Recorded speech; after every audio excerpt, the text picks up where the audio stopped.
Hey guys, this is Eric Weingartner with Weingartner Racing. Today's video is actually about the surface finish on ports and the reason why I do what I do and some of the stuff about it. Now, I probably had a different video about this before, but I do think I put out so many videos that it's hard for some people to see them because it kind of gets lost. Like, I probably do a lot of videos, and truthfully, I try and do 3 a week, but of course, after a while, that kind of adds up. So anyway, let's talk about the surface finish and the reason why I do it. First off, before I get into it though, I do want to say this is just my opinion. You're welcome to your own. If I were you and you were listening to this, what I would do is I would listen to a whole bunch of different people and then make up your own mind. Don't follow what just one person says. Read, look, listen, and find out what works for you. Just because it works for me doesn't mean it'll work for you and vice versa.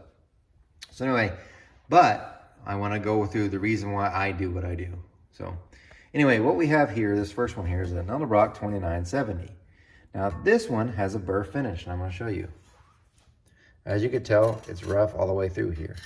It's rough on the ground. The only place that's really smooth is right here at the dividers. Anywhere that there's an edge like this, that's where it's at. This is a different manifold altogether. This is a Holley 300-25, your strip dominators. And if you notice on the floor, I leave it rough, but I have 60 grit here, and it's kind of smooth at the top.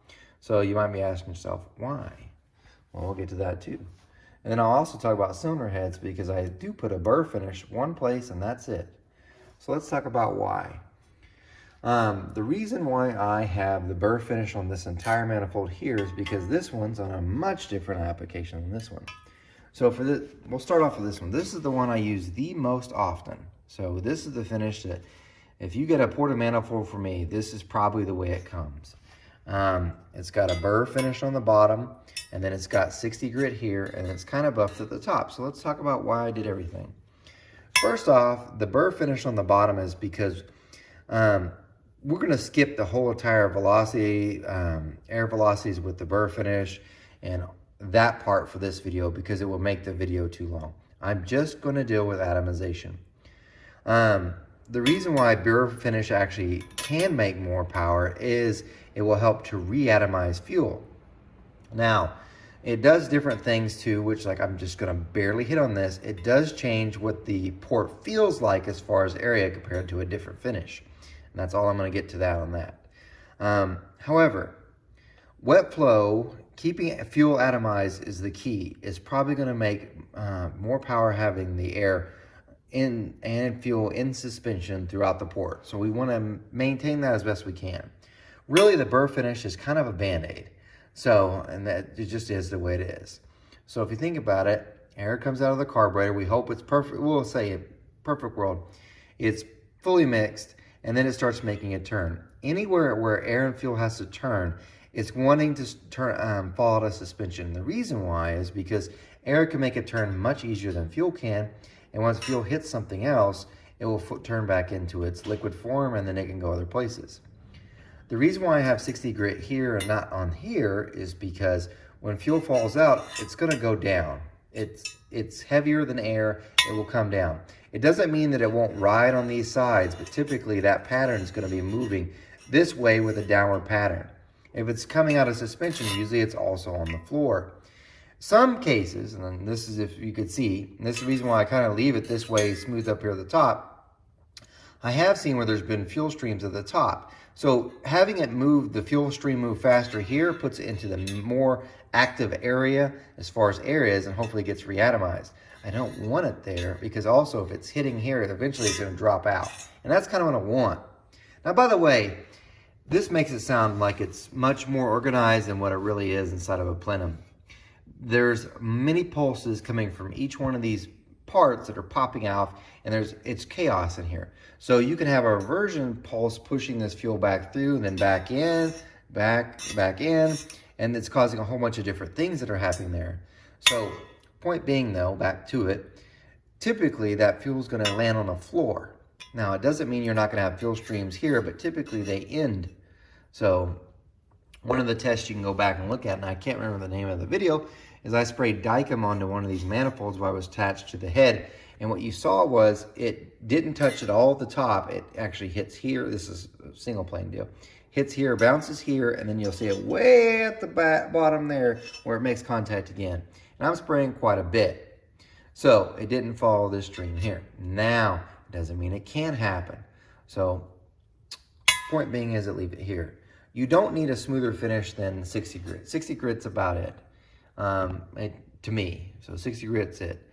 This, on the dividers, I like to keep them smooth because I want it to come across that. And also, if I have done flow bench testing, when these dividers are smooth, they actually do flow more air. So I do those. Also, if that fuel hits there, it comes there, I'd prefer it come into the 60 grit where it's rougher and gets reatomized. So there's that. But then you're like, well, why did you do this one all in 60 grit? Or, oh, sorry, all in Burr. The reason for all in Burr on this one is this is a much different application than that one. This one's getting an alcohol carburetor. So an alcohol, for those that don't know, when you run methanol, that's alcohol, it uses about double the amount of fuel than a gasoline deal. And because of that, with being so much more fuel, if you take those fuel pulses at all, this thing is going to be everywhere. Because just the sheer amount of fuel that's going to be moving through this entire thing, there's going to be fuel everywhere, which there probably is here too, but way more fuel. So in this case, Burr the whole thing. It's got, that fuel is going to be all over, which it probably is here, but more. So it needs to be more atomized. So the rougher finish is the reason for it's used on this case. Totally different deal. Twice the amount of fuel, it's really hard, unless you have perfectly straight runners, for them to stay in suspension. It just is. So that's the reason why I use this finish on this, okay? So hopefully that kind of answers that one. Now, what about heads though? Now, this is the way I do heads, and like I said, even this. And by the way, we'll just back up just a second. How much power do you think that's worth? Now, people have done dyno tests and gone back and forth with this. And I've had customers that have sent these to and done it in different ways. And I can tell you, it's worth very little, as in 5 to 10 maybe. And I know you're like, well, 5 to 10, that's worth something. Because some people will claim this is it. But then I've seen on high-end deals, this. So, and it doesn't mean that maybe this guy, because of the way that they built the engine, and needed this, and maybe because of the way that the person who built this one with less, for whatever reason, didn't need that, and this one worked better. It's so different. But I will say this, one of the biggest things people attach with this surface finish thing is that it's the most important thing. It's probably one of the least important things. You should worry more about the line of sight, the actual area here at the opening, the runner taper coming in, also how far this is raised up, the length of the dividers. Those make far more difference in power than the surface finish. But people will focus solely on surface finish. One of my beefs with it is, it takes far less time to do this finish, to me, than to do that finish. And I've timed it, and there's videos you can go back and watch. We're talking like, how much time? About 4 hours. So yeah, it takes a lot more time. By the way, sometimes I don't use the Burr on the floor. I'll use a pink stone, which is like 20 grit. Really, really rough. Not this rough though. So like I said, my biggest beef with it is people just put that on because like, oh, I ported it. All you did was Burr finish the whole thing. You're no different than the guy who takes a cartridge roll and just sands the whole manifold. I also find it amazing because I see several comments where they're like, man, this Burr finish is the way to go. But then they'll get an as-cast head and they're like, oh my gosh, have you seen all the porosity in there, how rough the casting looks?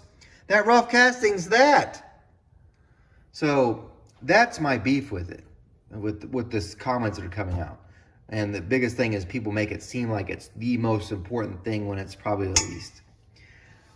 In my opinion, if I was to do this full Burr or this one full finish besides the methanol, that was for sure a loss. If I just smoothed this one up and did 60 grit like this on this, the guy's going to lose. I have no doubt on the methanol deal. But if this was a gas deal and I did this versus smooth up, maybe 5. I'm just telling you, maybe 5. Either way. It's so close to be like, well, it could be just a difference in water temperature. It's small. But anyway, those are my opinion. I want to show you that. I do want to add one more thing about why I don't do Burr finish more often than doing just the 60 grit. because this will make probably a lot more sense to several of you. This takes so much less time to do than this. So, and like I said, they're within 5 horsepower, at least from what I've seen. Why in the world, why don't you just do this instead of that? It would save you so much time. You get more work out. You have the potential to make more money. Why don't you do this? Well, here's the reason why. And this is one of the major reasons.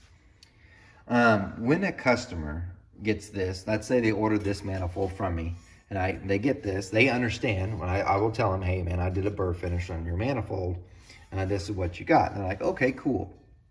Well, I know, and with most parts that are out there, eventually, and my name's on this, eventually, someday, someone's going to sell something that I've done for them, and it's going to be sold to someone else.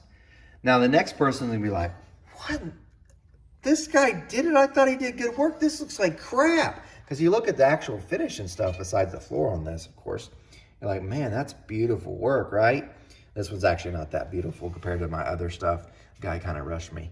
But if you look at that, you're like, man, that looks horrible. You call that a port job? And they're like, oh, man. And they don't have any idea why the burr finish is even on there. They just got this manifold secondhand. And then they see my name and they're like, it's hideous. That guy didn't know what he's doing. And then it gets spread on that way, and it keeps going on that way.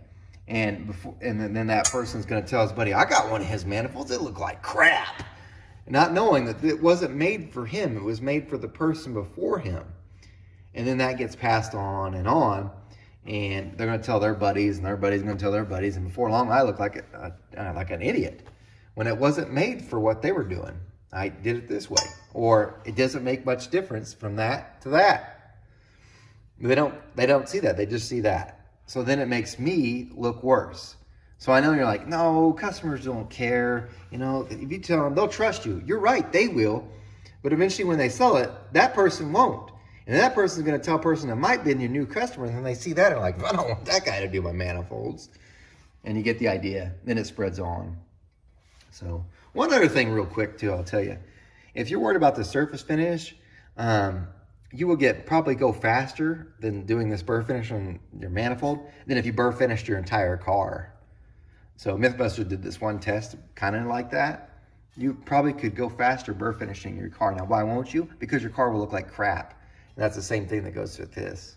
It doesn't look good, but it runs faster, or could run faster than that. We're real close. You wouldn't do that to your car. There's things you will sacrifice on your car because you want it to look nice, even though it will make you run slower. So anyway, just want to add that little part to it. So heads real quick. This is how I do heads, and you're more than welcome to do your own. I don't do burr finish on the ports. I never have, because the areas here are so critical, and I told you I'm only hitting on them.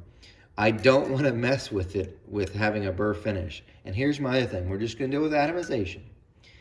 Let's say the fuel gets in here and it's out of the air suspension. There's more turns and twists going over the short side here than some of the areas that it's got to go navigate through here. So, for instance, that short side's got a whole lot of problems you got to deal with. Like, this is a major issue. You can sure change everything with that. So having it all, let's say you got it perfectly atomized, as soon as it hits the short side, things can go awful bad. So what I do is I'm going to have a burr finish always right here at the throat. This is the highest air speed, or should be in the port, air. So if the fuel makes it to this point, it's going to get roughed up by here and get reatomized and into the chamber.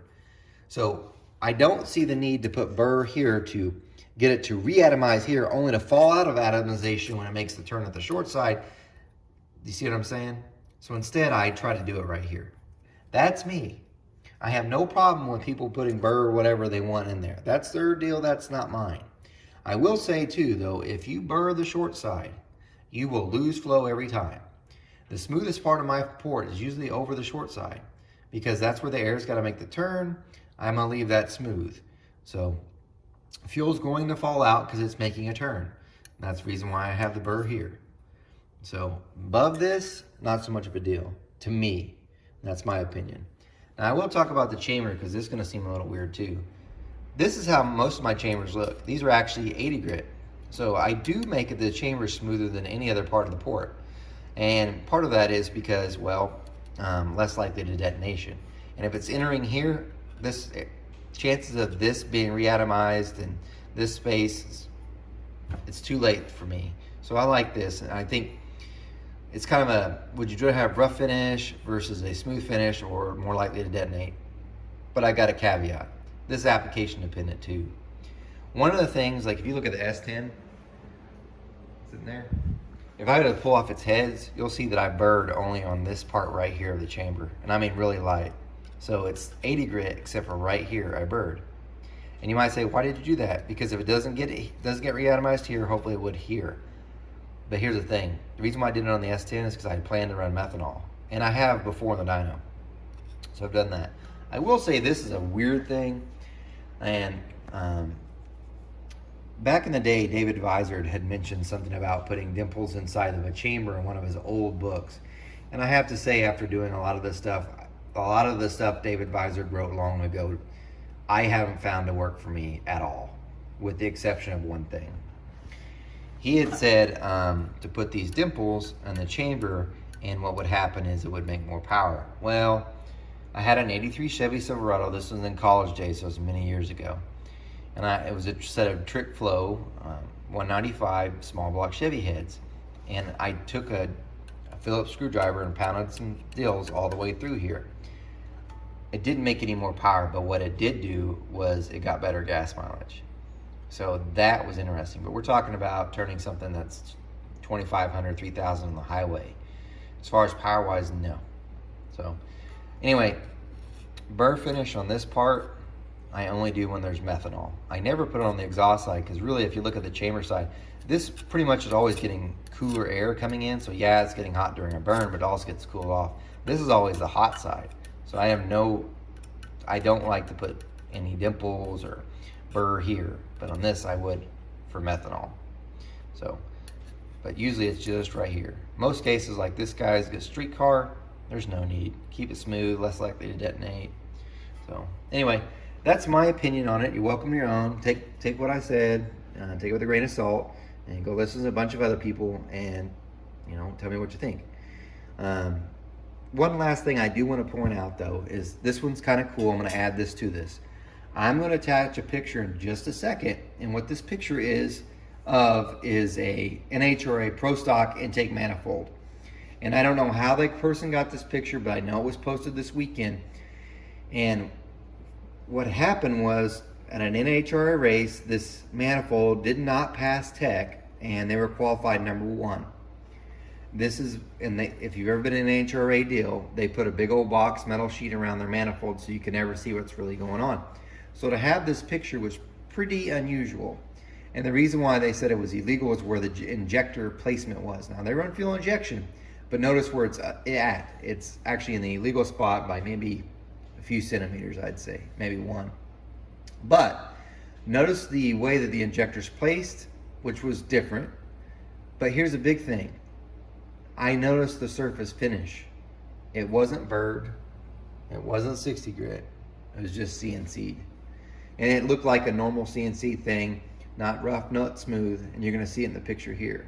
So, and the reason why I point that out is because if burr finish or 60 grit finish was the magic bullet and worth even 5 horsepower to those guys, they'd have done it. And they didn't. So maybe some other cars do, but that one didn't. And that was qualified number 1 before it was illegal. So I'll let you look at that. And there you go.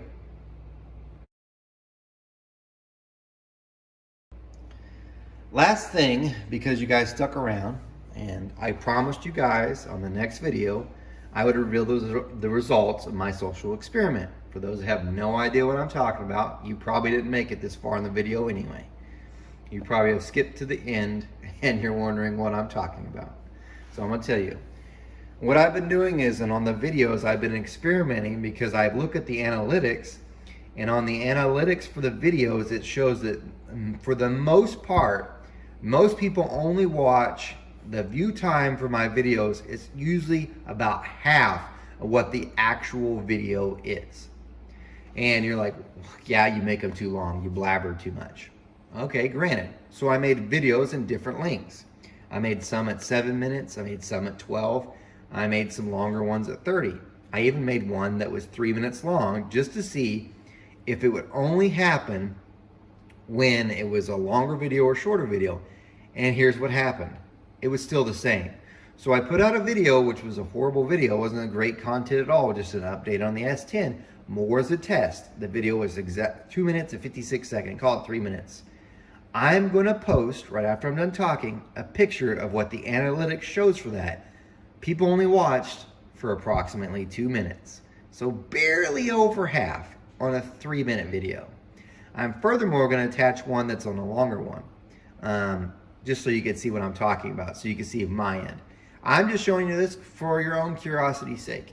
And if there's ever something you're like, well, can you tell me how you're making money or what's it doing or what your analytics look like, that I'll be happy to post that, because honestly, I like YouTube. It does pay me a little, but I just keep saving it. I haven't spent a dime of it. I put it in the savings account. Right now, I guess I'll have to use it for these medical bills, but I was going to use it for the saving for the dyno. But other than that, I don't. But I'll be happy to share any of that information you want to know. But I'm going to show you just those two so you can see the analytics for the 2 videos and you can see what I'm talking about. But just because I promised you guys I would share it, I'm going to share it. They only made it through 2 minutes on a 3-minute video. All right, guys. Thanks for watching. Take care.